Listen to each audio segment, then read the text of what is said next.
Welcome to haunted tales. हम लेकर आए हैं कहानी हमजाद का एपिसोड 7। अब मेरा चिल्ला पूरा हो चुका था। जब मैं रात के वक्त चौराहे पर खाना रखकर वापस आया तो पहली बार मुझे एहसास हुआ कि मैं कितना हल्का हो गया हूं। जैसे पिछले 40 दिन मैं किसी और दुनिया में था। मैं बहुत बेफिक्र था, लेकिन थकान मेरी हद से ज्यादा बढ़ चुकी थी।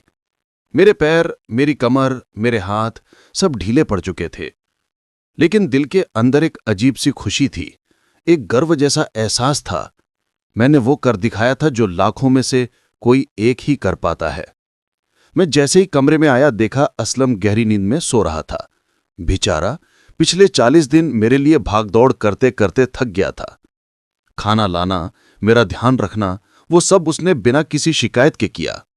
उसका सोता हुआ चेहरा देखकर मुझे यकीन हो गया कि रात जो भी मेरे सामने आया था, जो गेट तोड़कर अंदर घुसना चाहता था, वो असलम नहीं था। वो कोई और था, कोई ऐसी शक्ति जो चाहती थी कि मेरा चिल्ला टूट जाए। मैं धीरे से असलम के पास गया और उसका कंधा हिलाकर कहा, असलम उठ। वो धीरे से आंखें खोलता है, उंगलियों से आंखें मलता है। हाँ रहीम, क्या हुआ? मैंने उसे सीधा पूछ लिया। असलम, रात को तुम मेरे कमरे में आए थे, गेट पर आवाज दी थी। उसने तुरंत मना कर दिया। नहीं रहीम, मैं तो खाना रखकर सीधा अपने कमरे में सो गया। तुम्हारे कमरे में तो पूरी रात नहीं आया। बस ये सुनकर मेरा यकीन पत्थर की तरह मजबूत हो गया। वो असलम नहीं था, वो कोई और था। कोई जो मुझे मेरा चिल्ला पूरा नहीं करने देना चाहता था। मैंने गहरी सांस ली और असलम की तरफ देखा। असलम, मेरा चिल्ला पूरा हो गया। मैंने वो कर दिखाया जो लाखों में एक करता है। उसका चेहरा खुशी से चमक उठा। सच रहीम, मुझे पता था तू कर लेगा। तू हिम्मत वाला आदमी है। उस दिन हम दोनों बहुत देर तक बैठकर बातें करते रहे। असलम खुशी से फूला नहीं समा रहा था। मेरे दिल से भी डर का बोझ कम होने लगा था। 40 दिन का चिल्ला कोई मजाक नहीं होता। इतनी मुश्किल के बाद अब मैं अपने आप में एक अजीब सा गर्व महसूस कर रहा था। मैं हंसकर बोला, असलम एक बात बता, हमजाद मेरे पास अब कब आएगा? मेरी बात सुनकर असलम हल्का सा मुस्कुराया और बोला, तो मुझसे ऐसे पूछ रहा है जैसे मैंने पहले कभी हमजाद रखा हो। हम दोनों हंस दिए। फिर मैंने कहा, असलम चिल्ला तो पूरा हो गया, अब हमजाद को आना ही होगा, लेकिन पता नहीं कब। 2 दिन हो चुके थे, लेकिन हमजाद अभी तक मेरे पास नहीं आया था। मेरे अंदर फिर से बेचैनी बढ़ने लगी। कहीं मैंने कोई कमी तो नहीं छोड़ी? यह सवाल मेरे दिमाग को अंदर से चबा रहा था। असलम मुझे तसल्ली देता, रहीम चिंता मत कर, जो शर्तें थीं तूने पूरी की हैं, हमजाद जरूर आएगा। लेकिन मैं फिर भी परेशान था। एक अजीब सी बेचैनी मेरे सीने में घूम रही थी। ऐसे लग रहा था जैसे किसी बहुत बड़ी चीज का इंतजार हो। दोपहर का वक्त था। मैं और असलम बाहर आंगन में बैठे बातें कर रहे थे कि अचानक से गेट पर जोर की दस्तक हुई। असलम ने कहा, मैं देखता हूं। वो बाहर गया। मैं उसकी आवाज सुन रहा था। वो किसी से बात कर रहा था। उसकी आवाज में हैरानी थी। असलम वापस आया और बोला, रहीम कोई अजनबी है, पूछ रहा ये मकान किराए पर मिलेगा क्या? मैंने बोला, अजीब आदमी है, ये किराए का मकान नहीं, मना कर दो। असलम बोला, मैंने मना किया था, पर वो कह रहा है कि उसे सिर्फ यही मकान चाहिए। मेरी भौंहों में सिलवटें पड़ गई। क्यों? इस घर में ऐसा क्या है? मैं खुद गेट तक गया। एक आदमी लंबी चादर ओढ़े खड़ा था, चेहरा आधा ढका हुआ। उसने शांत गहरी आवाज में कहा, भाई मुझे यही मकान चाहिए, किसी और में नहीं रह सकता। मैंने कहा, यह घर किराए का नहीं है, तुम्हें इस मोहल्ले में और घर मिल जाएंगे। लेकिन फिर मुझे एक अजीब सी चीज महसूस हुई। उस आदमी की आवाज बिल्कुल मेरी आवाज जैसी थी, बस एकदम मेरी ही परछाई। मैं तुरंत होशियार हो गया। मैंने कहा, तुम हो कौन? वो थोड़ी देर चुप रहा, फिर धीरे से चादर अपने चेहरे से हटा दी। वो आदमी मेरे जैसे ही दिख रहा था। एक एक नक्श, एक एक लकीर, सब मेरी ही अक्स, मेरी ही तरह चेहरा, मेरी ही आंखें, मेरी ही शक्ल। मेरे पूरे बदन में सर्दी की लहर दौड़ गई। मेरे होठ खुलते बंद होते रहे, मेरे जुबान पर लफ्ज अटक गए। मैं बस धीरे से बोल पाया, हमजाद। वो अदब से झुक गया। जी आका, मैं आपका हमजाद हूं, आपका अक्स, आपका साया। आपने मुझे काबू किया है और अब मैं आपके हुक्म में हूं। उस पल मेरी आंखों में आंसू आ गए, डर के नहीं, गर्व के। 40 दिन का चिल्ला, रात रात का डर, न जाने कितने वहम, कितने हमले, कितने साए, आखिर सब रंग ला गया था। मैंने धीरे से पूछा, तुम मेरे साथ कब तक रहोगे? हमजाद ने झुककर जवाब दिया, जब तक आप जिंदा हैं आका, मैं आपके साथ रहूंगा। लेकिन एक शर्त है, आपको हमेशा पाक साफ रहना होगा और वजू में रहना होगा। मैंने तुरंत कहा, मैं रहूंगा और मैं तुम्हारा इस्तेमाल गलत काम के लिए नहीं करूंगा। हमजाद ने हल्का सा मुस्कुराया, आपका दिल साफ है आका, इसीलिए आपने मुझे काबू किया है। उसने फिर कहा, लेकिन एक बात ध्यान रहे, आप मुझे जब भी बुलाएंगे वजू में रहना होगा, दिल से मुझे याद करना होगा, बस मैं हाजिर हो जाऊंगा। मैंने हां में सिर हिला दिया। मेरा दिल इतना खुश था कि मैं उसे असलम से मिलवाना चाहता था। चलो तुम्हें असलम से मिलवाता हूं। लेकिन हमजाद ने तुरंत मना कर दिया, आका, मैं आपके सिवा किसी को नजर नहीं आऊंगा और अभी असलम को मेरे बारे में मत बताएं। वो आपका दोस्त है, लेकिन अगर उसने गलती से कहीं बोल दिया कि आपके पास हमजाद है तो बड़ी मुसीबत आ जाएगी। उसकी बात बिल्कुल सही थी। मैंने उसकी बात मान ली। ठीक है, तुम जा सकते हो अब। हमजाद ने अदब से झुककर कहा, आका, हुक्म। और अगले ही पल हमजाद गायब हो जाता है। मैं असलम के पास वापस आ जाता। हम दोनों आंगन में बैठे थे। आज पहली बार ऐसा था कि मुझे असलम के घर जाने का इंतजार था। पहले कभी मैं इंतजार नहीं करता था क्योंकि मुझे डर होता था अकेलापन से। लेकिन आज मुझे डर बिल्कुल नहीं लग रहा था। रात को जब असलम अपने घर जाने लगा तो मुझे लगा किसी ने मेरी छाती के अंदर से एक आवाज निकाली हो, अब वक्त आ गया है। जैसे ही असलम अपने घर गया, मैं बिल्कुल अकेला रह गया। मैं तुरंत सीधा खड़ा हो गया। दिल तेज धड़क रहा था। आज पहली बार मुझे अपने हमजाद को बुलाने का शौक नहीं, बल्कि एक अजीब सी तड़प थी। मैंने धीरे से आवाज दी, हमजाद। एक पल को खामोशी छा गई। फिर हवा में एक ठंडी सी लहर उठी।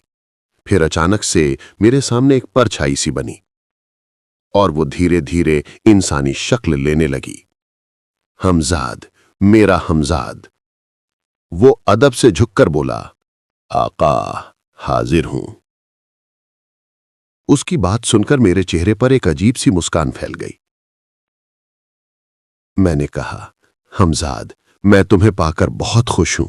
तुम नहीं जानते मुझे कितनी खुशी हो रही है।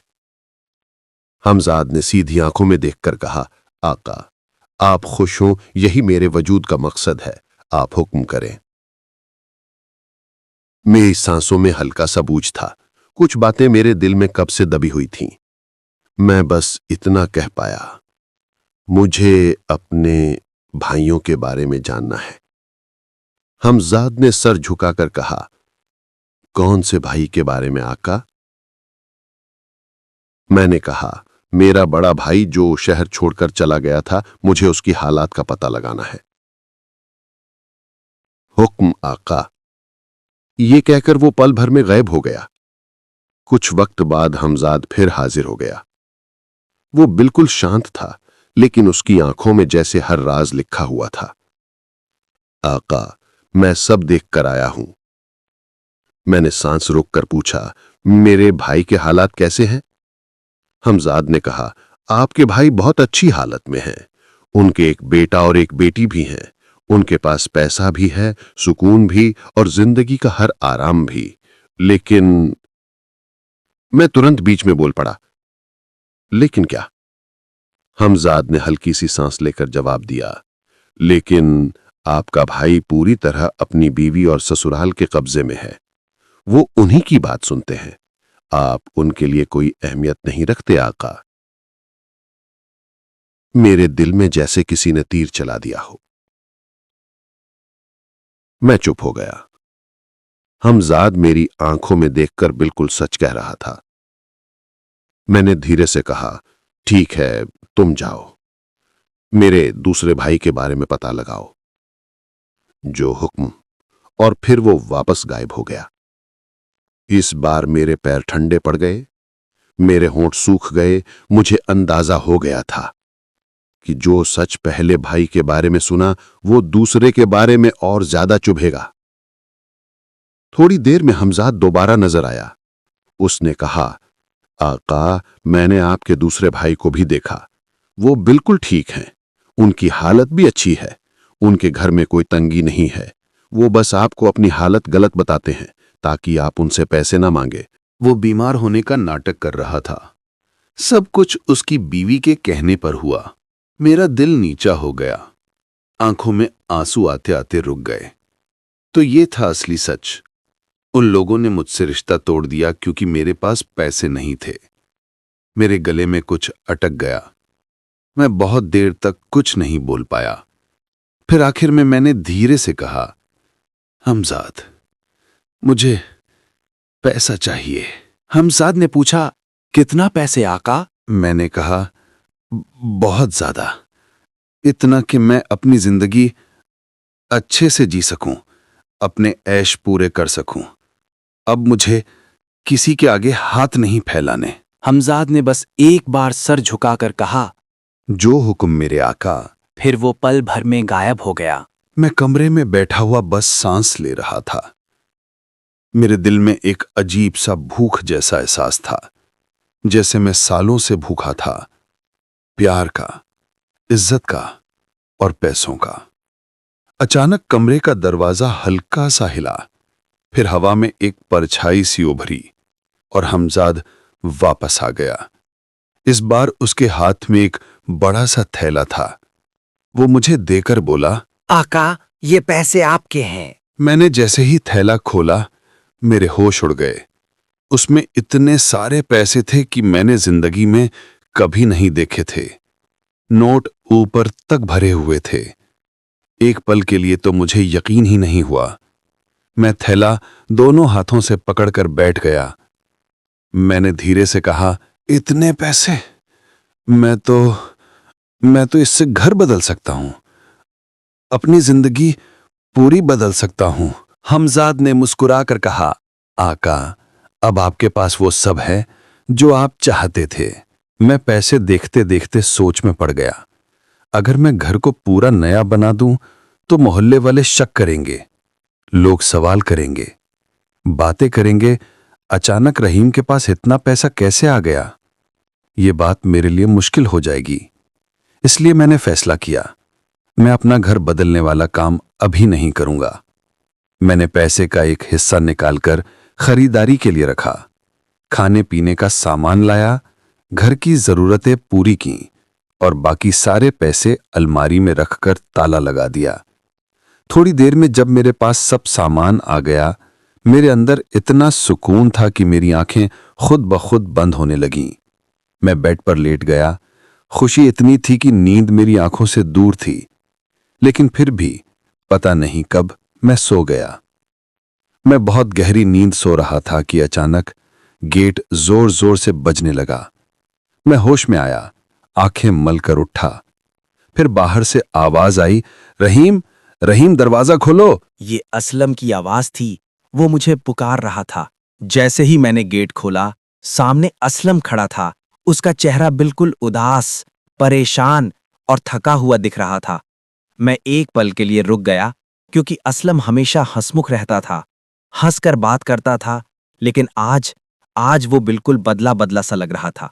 मैंने तुरंत उससे पूछा, असलम, क्या हुआ? इतने परेशान क्यों हो? उसने बिना कुछ बोले अंदर आ गया। जब मैंने दोबारा पूछा, तब जाके उसने धीरे से कहा, कुछ नहीं यार, बस थोड़ा मुश्किल में हूं। मैंने उसके पास बैठकर कहा, सीधा बताओ, क्या मुसीबत आ गई है?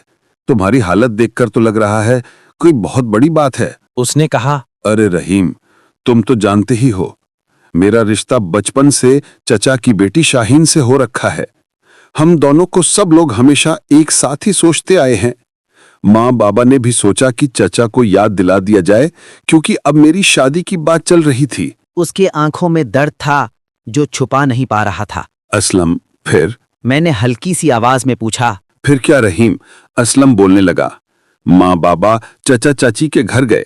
सोचा था खुशी होगी, सब एक दूसरे से गले मिलेंगे, लेकिन वहां जाकर उन्होंने जो देखा, उन्होंने जो सुना, उससे उनके होश उड़ गए।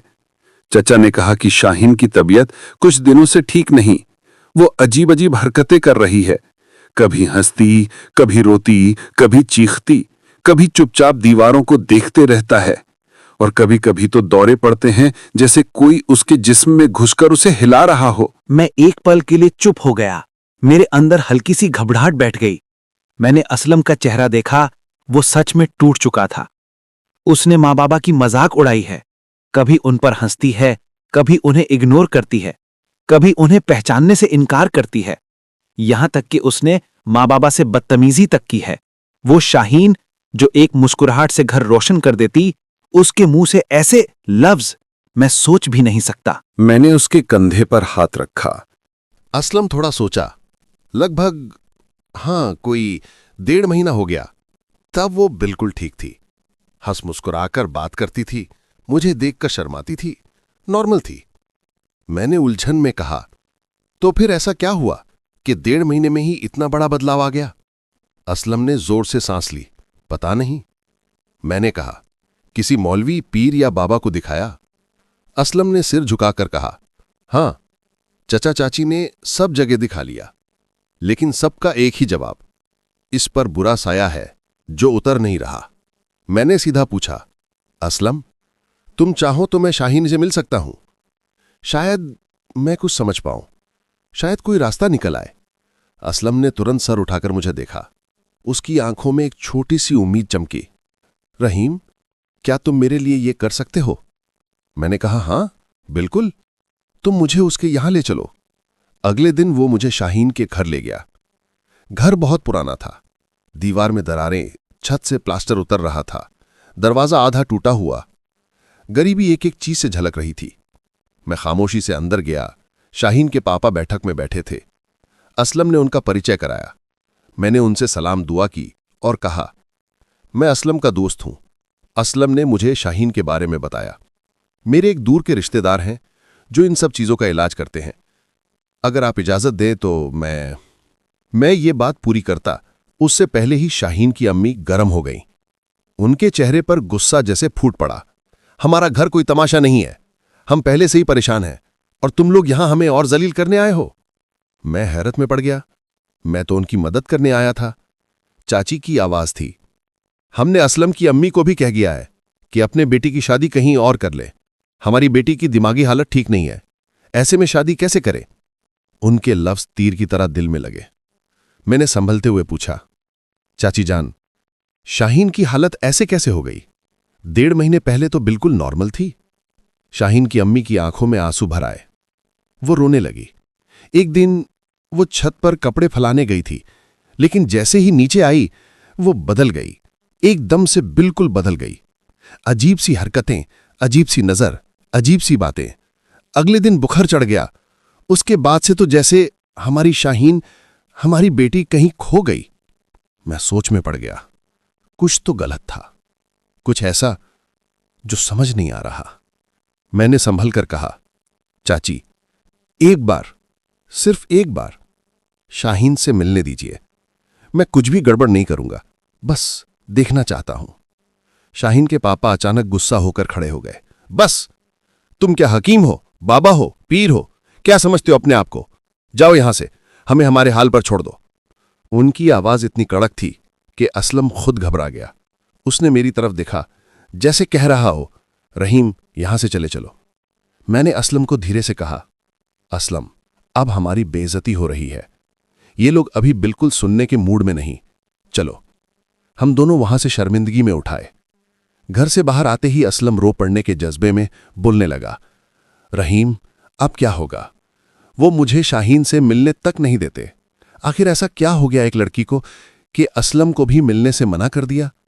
और शाहीन, वो ऐसे कैसे बन गई? मैं सख्त सोच में पड़ चुका था। मैंने उससे कहा, असलम, परेशान मत हो, कुछ न कुछ रास्ता जरूर निकलेगा, मुझे बस थोड़ा वक्त दो।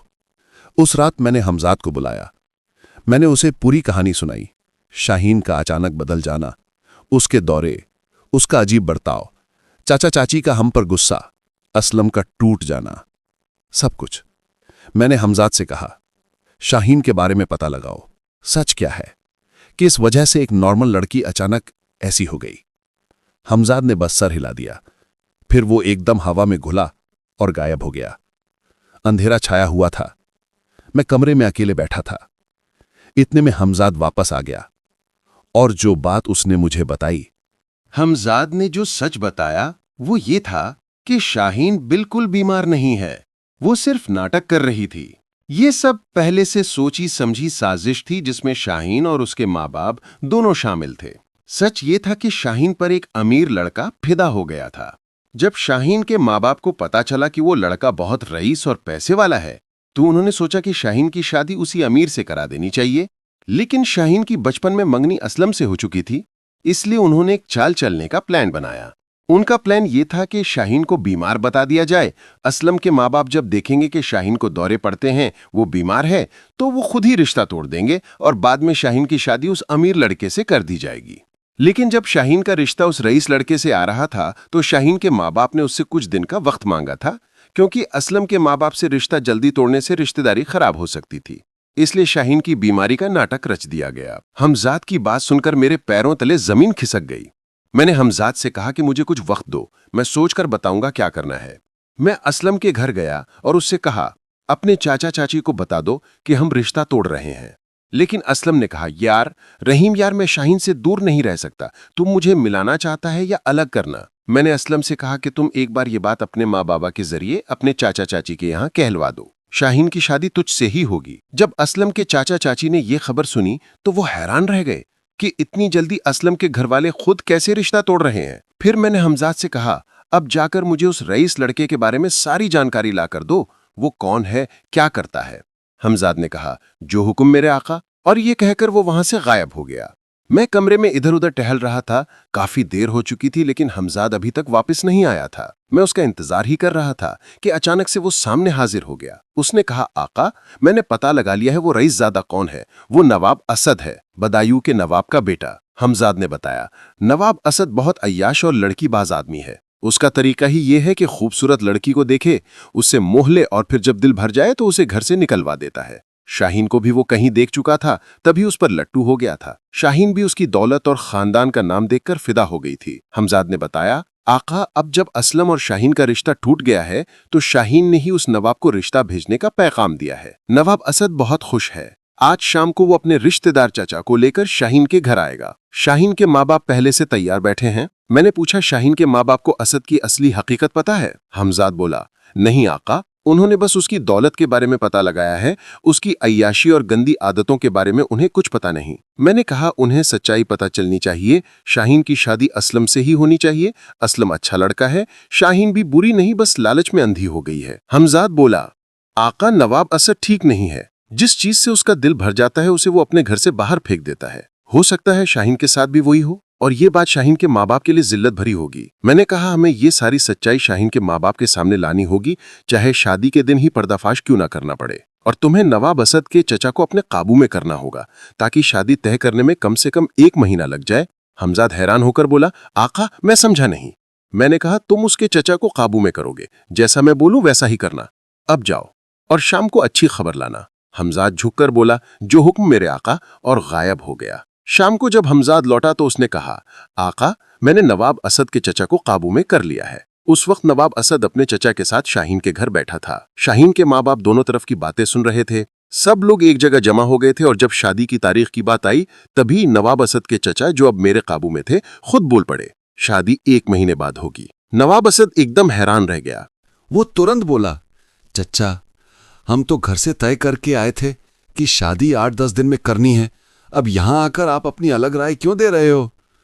चच्चा ने बिल्कुल ठहरे हुए लहजे में कहा, बेटा, मेरे जाने पहचाने एक बुजुर्ग आदमी ने कहा है कि ये पूरा महीना शादी के लिए ठीक नहीं है। नए रिश्ते इस महीने में नहीं जोड़ने चाहिए, इसलिए शादी 1 महीने बाद होगी। ये बात सुनकर शाहीन के माँ बाप ने भी सर हिला दिया। उनके लिए दौलत सब कुछ थी, तारीख क्या बदलना था। नवाब असद अंदर ही अंदर परेशान हुआ, लेकिन फिर सोचा, चलो कोई बात नहीं, शाहीन से ही तो शादी हो रही है, 1 महीना रुकने में क्या जाता है। इसलिए उसने कोई बहस नहीं की। हमजाद ने मुझे बताया, आका, मैंने उसके चचा को तब तक काबू में रख रखा था जब तक वो वापस अपने घर नहीं लौट आए। अगर बीच में कहीं असद या शाहीन के माँ बाप ने बात बदलवा दी होती या चचा से जल्दी शादी करने को कहा होता तो मैं कुछ नहीं कर सकता था। फिर हमजाद ने मुस्कुराते हुए कहा, आका, जैसे ही चचा अपने घर के अंदर दाखिल हुए मैंने उन पर से काबू छोड़ दिया, लेकिन तब तक सब हो चुका था। चचा अब अपनी होशो हवास में वापस आ चुके थे, मगर उनको बिल्कुल याद भी नहीं था कि उन्होंने कब, कैसे, क्यों शादी 1 महीने बाद करने की बात बोली। इसलिए इस बार नवाब असद ने भी कोई सवाल नहीं किया। उसे लगा कि शायद चचा की वजह कोई वाजिबी होगी जो उसने समय पर समझी नहीं, और इस तरह शादी 8-10 दिन में होने से बदलकर पूरा 1 महीना आगे चली गई, बिल्कुल मेरे प्लान के मुताबिक। जब शाम हुई तो मैं शहर से दूर उस सुनसान इलाके की तरफ निकल गया। रात धीरे धीरे गहरी हो रही थी। इस जगह के बीच एक बड़ा सा पुराना पेड़ खड़ा था, जैसे सालों से कोई वहां आता ही ना हो। मैं ठहरा, गहरी सांस ली और धीरे से हमजाद को याद किया, और 2 पल में हमजाद मेरे सामने हाजिर हो गया, सर झुकाए हुआ। जो हुक्म मेरे आका। हमजाद, मुझे एक सोने का घड़ा चाहिए, पूरा भरा हुआ। उसने 1 पल भी नहीं लगाया। जो हुक्म मेरे आका, ये कहकर वो हवा में घुल गया। चंद लम्हों बाद वो वापस आया। इस बार उसके हाथ में सोने से लबालब भरा हुआ एक बड़ा सा घड़ा था, जो अंधेरे में भी चमक रहा था, जैसे उसके अंदर सूरज का टुकड़ा दबा हो। मैंने बिना एक शब्द कहे उस पेड़ के नीचे जमीन खोदना शुरू कर दिया। मिट्टी थोड़ी गीली थी, लेकिन घड़ा दबाने लायक जगह मिल गई। हमजाद बिल्कुल चुप खड़ा मुझे देख रहा था। मैंने वो घड़ा गड्ढे में रखा, अच्छी तरह से मिट्टी से ढक दिया, फिर अपनी जेब से एक सोने का सिक्का निकाला, वही जो मैंने जानबूझकर रखा था, और उसे मिट्टी के ऊपर रख दिया। घड़ा दबाकर मैं सीधा वहां से निकल गया और असलम के घर पहुंच गया। रहीम, मैंने देखा वो कितना थका हुआ, उदास और बेचैन लग रहा था। असलम, तुम इतना परेशान क्यों हो? मैंने कहा ना, सब ठीक होगा, तुम्हारी शादी शाहीन से ही होगी। उसने ठंडी सांस ली। रहीम, मेरा दिल बिल्कुल बेचैन है, आज कुछ अच्छा नहीं लग रहा, चलो घूम कर आते हैं। मैंने उसका हाथ पकड़ा। रहीम, मेरा मूड, चुप, बिल्कुल चलना है बस। उसका मन ना होने के बावजूद मैं उसे जबरदस्ती घर से बाहर लेकर आ गया। हम सीधे उसी रास्ते पर चल दिए जहां थोड़ी देर पहले मैंने वो घड़ा दबाया था। रास्ता सुनसान था और हम दोनों धीरे धीरे बातें करते हुए चल रहे थे। कभी असलम शाहीन का जिक्र करता, कभी अपनी परेशानियों का। मैं हर बात पर उसका हौसला बढ़ाता रहा, क्योंकि मुझे पता था कि थोड़ी देर में उसकी जिंदगी पलटने वाली है। कुछ वक्त बाद हम उस बड़े पेड़ के पास पहुंच गए। मैं जानबूझकर पेड़ के ठीक नीचे आकर बैठ गया, लेकिन असलम की नजर अभी तक उस सोने के सिक्के पर नहीं पड़ी थी। फिर अचानक, अरे रहीम, देखो ये क्या है? असलम की आवाज निकल गई। मैंने ऐसा नाटक किया जैसे मुझे कुछ पता ही ना हो। कहाँ? अरे ये तो सोने का सिक्का लग रहा है। मैंने तुरंत मिट्टी खोदने का नाटक शुरू कर दिया। असलम, जल्दी मदद कर। असलम तुरंत झुक गया और मेरे साथ मिट्टी हटाने लगा। मिट्टी थोड़ी सी हटी ही थी कि नीचे कुछ सख्त चीज से टक्कर लगी। असलम ने घबरा कर कहा, रहीम, नीचे कुछ है। मैंने ज्यादा तेजी से मिट्टी हटाई और फिर धीरे धीरे घड़े का मुंह दिखने लगा। असलम की सांस अटक गई। रहीम, ये तो घड़ा लग रहा है। हम दोनों ने मिलकर मिट्टी पूरा हटा दी और सामने था प्योर सोने से भरा हुआ घड़ा। ऊपर तक सिक्के चमक रहे थे, इतने कि आंखें चुंधिया जाए। असलम की आवाज कपने लगी। रहीम, ये तो सोने से भरा घड़ा है। मैं बिल्कुल मासूमी से बोला, हाँ असलम, और ये तुम्हारा है, पहली नजर तुम्हारी पड़ी थी, नहीं रहीम? वो तुरंत मना करता रहा। ये हम दोनों का है, आधा आधा, वरना मैं नहीं लूंगा। मैंने उसे मनाने की कोशिश की। अरे असलम, ये सब तेरे लिए ही। उसने बात काट दी। नहीं रहीम, दोनों का है। जो पहले इसे यहां दबाकर गया होगा, शायद या तो वो चोरी के डर से गया होगा या फिर वो कभी लौट कर नहीं आया। जो भी हो, ये हमारे नसीब में लिखा था। मैंने उसकी बात मानी। फिर हम दोनों ने फैसला किया कि रात होने का इंतजार करेंगे। अंधेरा गहरा होगा तभी घड़ा घर ले जाएंगे। तब तक हम दोनों पेड़ के नीचे ही बैठकर बातें करते रहे। हमारी खुशी का एक अलग ही नशा था। हमें प्यास भी लग रही थी, थकान भी थी, लेकिन सोने का घड़ा देखकर सब कुछ भूल गए थे। रात होते ही हम दोनों ने घड़ा उठाया, उसे कपड़े में लपेटा और छुपके घर की तरफ चल दिए। रास्ता लंबा लग रहा था। जब हम असलम के घर के पास पहुंच गए, असलम रुक गया और बोला, रहीम, अभी के लिए इसे तुम अपने घर ले जाओ। मैं अपने घर में किसी को नहीं बताना चाहता। 2 दिन तक इसे मत छूना। पता नहीं जिसने इसे छुपाया था वो वापस ढूंढते हुए आ जाए, या किसी ने हमें देख लिया हो, इसलिए 2 दिन बस, फिर देखते हैं। मैंने सिर हिला दिया। जैसा तुम चाहो। मैं घड़ा लेकर अपने घर आया और बहुत संभाल कर एक पुरानी संदूक में छुपा दिया। मैंने खुद से सोचा, ये सब मैंने असलम के लिए किया और किसी को कभी नहीं बताना। चाहता तो मैं इस दुनिया का सबसे अमीर, सबसे ताकतवर आदमी बन सकता था, लेकिन मैं जानता था हमजाद का इस्तेमाल एक हद से ज्यादा करना मुश्किल और तबाही ला सकता है। इसलिए मैं सिर्फ उतना ही इस्तेमाल करता था जितना जरूरी हो। उस रात घर की खामोशी में चुपचाप बैठे हुए मैं सिर्फ एक बात सोच रहा था, आज असलम की किस्मत बदल चुकी है। क्योंकि आज हम दोनों को सोने से भरा हुआ घड़ा मिल चुका था। आगे की कहानी जारी रहेगी अगले भाग में। अगर आपको हमारी वीडियोस पसंद आती हैं तो हमारी वीडियोस को लाइक करें, चैनल को सब्सक्राइब करें और ज्यादा से ज्यादा शेयर करें।